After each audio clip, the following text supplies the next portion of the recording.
Well, guys, the end of the year is here. We have had some great films this year. We have also had some absolute stinkers.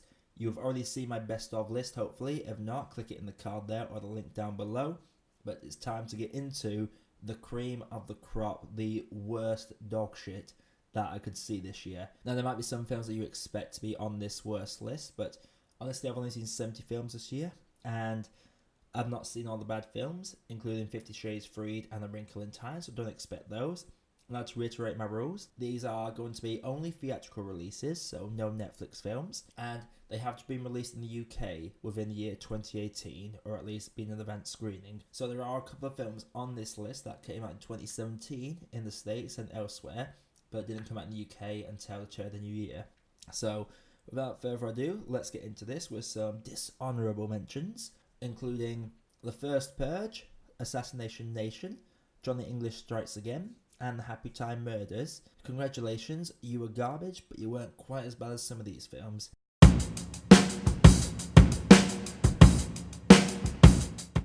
The Strangers Pray at Night is the sequel to what is honestly an underrated horror film. Anyway, the original Strangers came out so long ago, so when this new one came out, I was excited, but instead of the tense psychological horror we got in the first one, we get a straight up basic slasher movie. Now, I really didn't like this film, but it is my most disliked video on YouTube with 0 likes and 2 dislikes, so some people might have liked it, but me personally, I hated it, from the terrible camera angles to the very bad acting and the start as well. I don't know, it feels like they're actively hunting them this time around. They used to be just because they were home, they were getting hunted. But this time around, these guys are just killing for the sake of it, and it's really frustrating.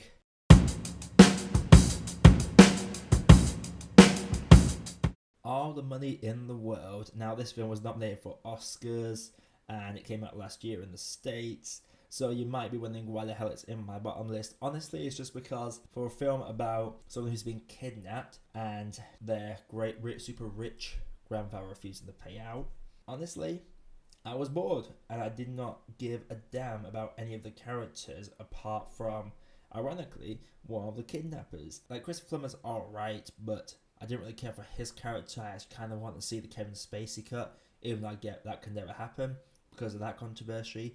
It feels like this film's writing off a lot of controversy. You had the Spacey thing, and then you had Mark Wahlberg being paid millions, whereas the other actress basically made nothing, which was a shame. I'm not going to deny that. It's a shame and a crime against equal rights in Hollywood. But as for the film itself, it just dragged. It was boring. I didn't care about if he got saved or not. The cutting off the piece of him, that wasn't as graphic as it could have been. It's just a really boring film, and you need to at least entertain me in some way. You didn't quite make me mad, but you just, when you're boring and I don't care about one of the main characters, then you know you have a few problems there.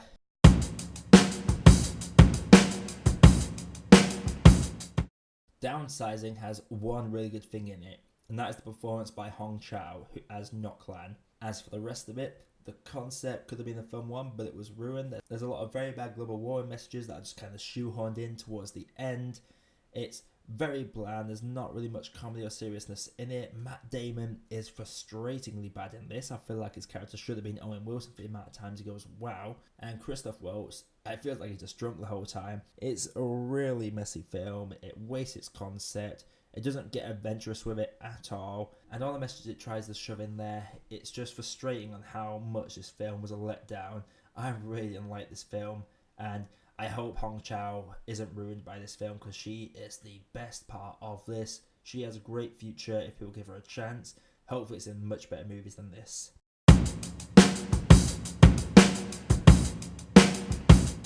Truth or Dare. My god. This is the reason I question myself being a horror fan for films like this. This was this year's Wish Upon. In fact, this film was effectively Wish Upon meets Rings, because this film basically PG-13's a Final Destination concept, which doesn't work. As bad as the Final Destination films are, at least they're gory, so you can have fun with that. This one, it was just PG-13 to death, and the ending is just dumb.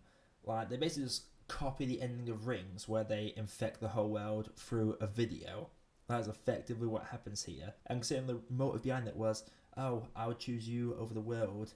It's dumb, because what's to stop the demon from saying to your next door neighbour that might have saw the video, I dare you to kill her and her friend. Like, you just bought yourself a day, congratulations, you fucked the world to buy yourself an extra day, just die. This was dumb. The demon was so inconsistent with the rules, they bend it so much. Like, because these are supposed to be terrifying dares. It's like, the only time they do any terrifying dares is, I dare you to drink this bottle of vodka while you're on the roof. That's the only time anything's remotely daring. Other times it's like, I dare you to get your dick out, or fuck your best friend's boyfriend, that you really want to do anyway, so I'm just going to dare you to do it. This devil is not scary. The smiling stuff is bullshit. The smiling stuff is so bad. Honestly, it's just hilarious. This is one of those films that I feel like I should have been under the influence of something just to get some enjoyment out of it, because this was a waste of a horror movie. I'm from Blumhouse, who are basically reinventing horror at this point. They really dropped the ball with this one, and this concept that could have been great just falls flat on its face.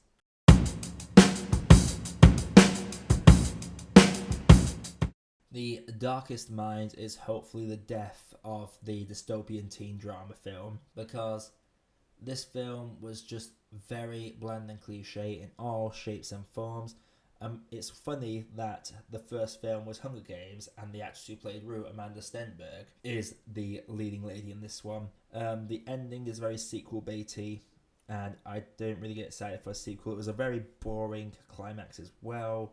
The journey was very hit and miss. The romance felt so fake, and while the acting wasn't bad from anyone in particular, it just felt flat. The villain was predictable. I don't know, Darkest Minds is just this subgenre dying with a whimper. The Maze Runner franchise didn't do very well, and this film, The Darkest Minds, just basically finished off that genre altogether. It's a sad one, The Darkest Minds, because it might have been interesting. I hoped it was better than what it would have been, but unfortunately, no, it just didn't even meet my basic expectations.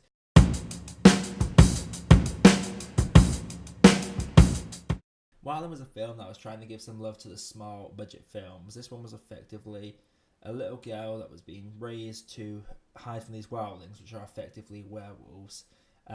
She ends up escaping because her dad dies, and she lives with Liv Tyler and her son. And there's something very bland about it. The trailer looked interesting, but unfortunately we just got a very bland film with some questionable motives by several characters, a very aggressive antagonist. I'm not even talking about the main antagonist actually, I'm talking about like a side antagonist, and a twist that you could see coming a mile away that wasn't remotely executed well. And the son character was just such an empty shell. It was literally, this character just kind of went with the flow, and when your character just goes with the flow, you literally have no purpose, they be just going with it. There's one thing that annoys me more than a character that shows up and vanishes and comes back later. It's ones that are just there and just kind of float around with what the plot demands them to. And then there's the whole bit at the end, the transformation CGI is bad, and just the ending rush was, I wouldn't say frustrating, but it was just predictable and irritating. Honestly, horror and thrillers had a very rough ride this year.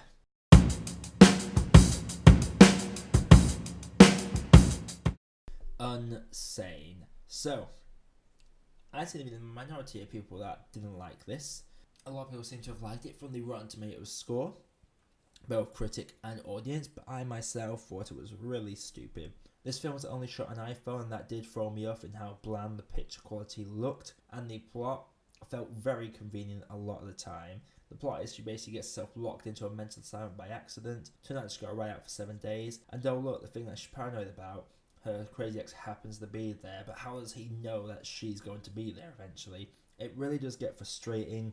Some of the deaths are just throwaway, and there's this one crazy character that's seen it constantly, and their arc is very bland and very abruptly ended, and just the way it ends as well. I don't know, it's just very frustrating, this film. I don't know why people enjoyed it so much.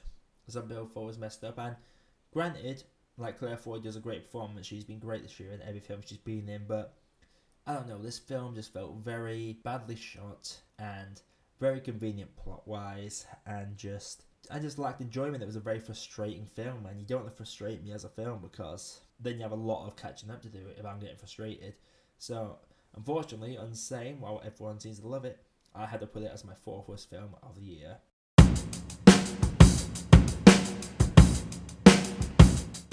Gringo. where to start with Gringo. The film that was advertised as a very obscene comedy turns out to be a very unfunny, bland mesh with several cliches, and the main character, it was very inconsistent. There's times where he's clearly trying to make you feel something for it, and then the very next scene he's there praying in a funny way, and it's just ridiculous. There's like, what tone do you want film? Films need to pick a tone, because you can't have comedy and a very serious mood. And the fact there's only one likable character in this at all is ridiculous, and the fact they kill him off as well is probably one of the biggest crimes I've seen this year in cinema. It's been a very big theme, this, with my bottom 10 list, but if you have a dull or frustrating ending, or if you're just bland and don't have a tone, then you're not a good film, are you? This film, I had low expectations going in, but maybe it would have surprised me. I hoped it would surprise me. Instead, it just went below my expectations. It didn't do very well at all. The comedy was bad. The side characters were all forgettable and bland. The plot was very confusing. I remember my review, I literally did a pinboard of the different plot threads all connected together, and that was a pain in the bum to edit. But there we go.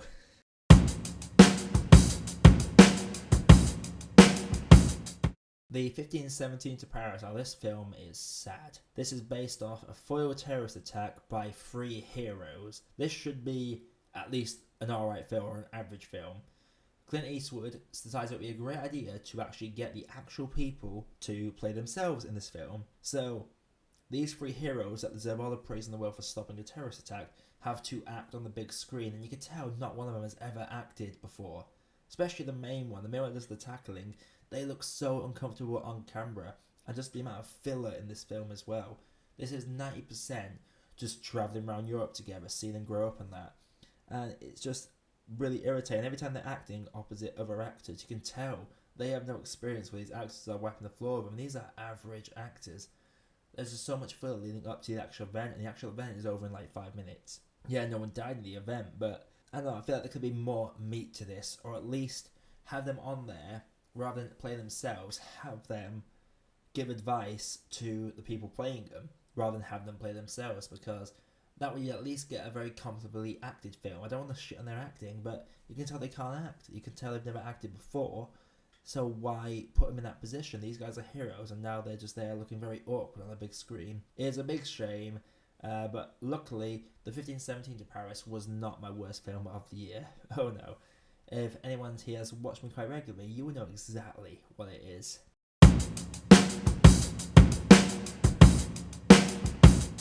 Slender Man. Oh my god, Slender Man. Aside from coming out 5 years too late, let's talk about how it takes every horror trope in existence and ruins it.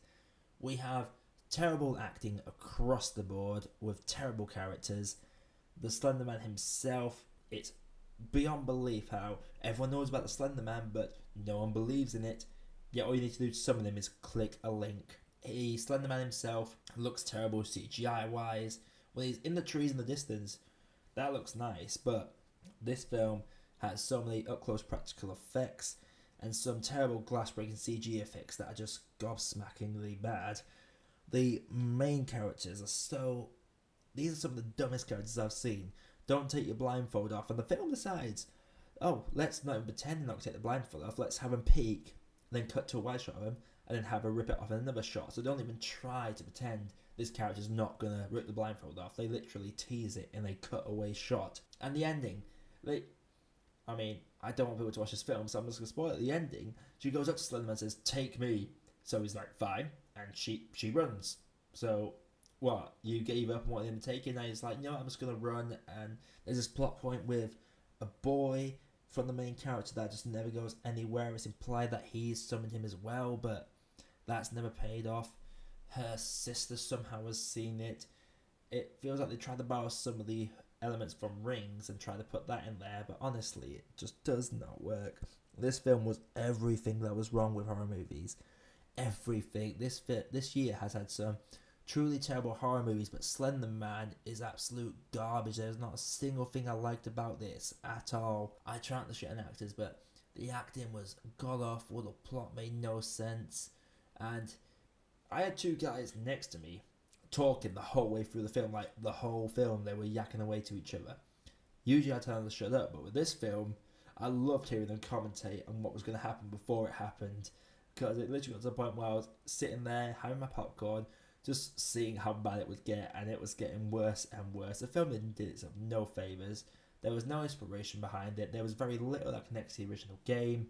It's just a terrible, terrible film, and I hope anyone that wants to make a horror movie, just watch this and then just do everything that's not that, and you've got a great horror movie.